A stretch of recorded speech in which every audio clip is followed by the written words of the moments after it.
Ministri i Arsimit Vesna Janevska ka paralajmëruar se investimet në arsim dhe shkencë do të vazhdojnë edhe në vitin 2026. Në takimin e fundvitit me gazetarët, Janevska tha se do të realizohen 166 projekte në infrastrukturë. Do të ketë rritje të buxhetit për shkencën, si dhe rritje të pagave për mësuesit e arsimit fillor dhe të mesëm, nga 7.5 deri në 10%, që do të realizohet në muajin mars. Në vitin 2026 do të vazhdoj edhe futja graduale e mësimit të një turnësh, që deri më tani ka përfshirë 200 shkolla, si dhe do të nisë zbatimi etape pas etape i dëftesës elektronike.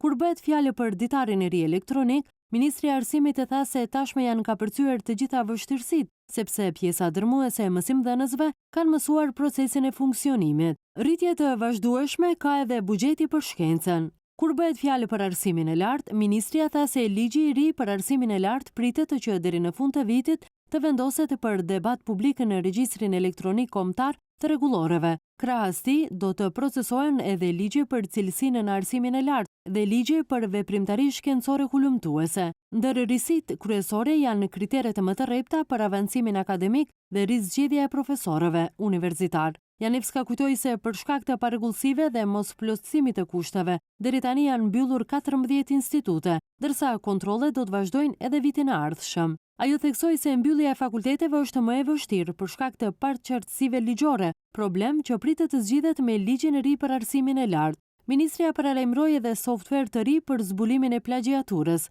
si dhe krijimin e një të ashtu quajturi murt turpi, ku do të publikohen punime jo adekuate, duke theksuar se në disa universitete kalojnë masterë dhe doktoratura në nivel shumë të ulët. Në takim u njoftua gjithashtu se është në fazë të avancuar zgjidhja për përfundimin e objekteve të Fakultetit të Shkencave Kompjuterike dhe Inxhinierisë, Finkit dhe Fakultetit të Kulturës Fizike pranë Rektoratit të Shën Kirilit dhe Metodit. Javën e ardhshme pritet të shpallet tender për riprojektim, ndërsa objektet do të kenë fasadë moderne dhe do të lidhen me një urë mes vete.